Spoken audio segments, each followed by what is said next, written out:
Australia is a traumatic place to be now. I mean, I have a decent mental strength, so it's okay for me.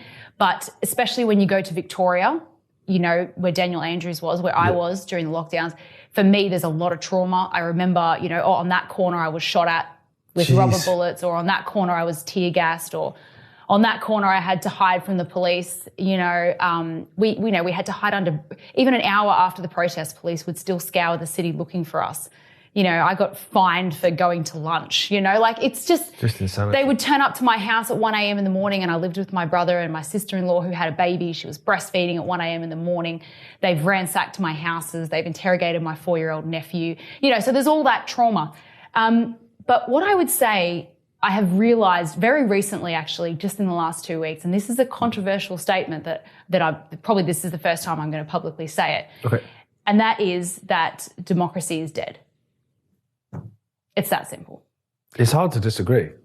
I'm sorry, but in Melbourne, we had 600,000 people on the streets in this one protest. We only have 6 million people in the entire state, okay?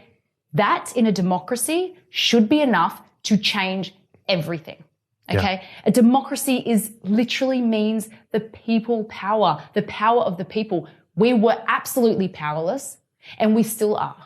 It doesn't matter how many you petition, it doesn't matter how much you protest. It is absolutely not a democracy. And I'm not sure what word it is. I've heard of statism. I've heard of maybe social communism, but I'm doing my research at the moment because it just dawned on me. And what I realize is once you can accept what you aren't, then you can start to work towards what you want to become. Yeah, of course, yeah. In a democracy, I would not have been put in prison. That's just it. In a democracy, we wouldn't have been shot with rubber bullets. It's not a democracy. That bit is, I mean, it's all insane, but looking from over here at Australia, at New Zealand, at Canada, to be fair, it was mind-blowing. Mm-hmm. You know? It was all the same. Yeah. Obviously, we have a similar structure with being under... Well, under Klaus Schwab's... Yeah, well, sure, yeah. Whatever we're under, but it did seem like we were in lockstep with each other. And how someone can deny that there is a globalist movement towards a one-world government is just idiotic, really. Yeah. Because it's so obvious. Exactly. But Melbourne, Australia, obviously has won the competition for the longest and I would say harshest lockdowns. Isn't something that we wanted to win. No. But I will end this on just a slightly hopeful point, which is that because of all the trauma we went through, our freedom movement per capita, I would say, is the biggest in the world. Per capita. Yeah, you know? Of course. So we have events every weekend. We have groups everywhere. We have you can't keep up. You can't keep up. And so I'm really proud.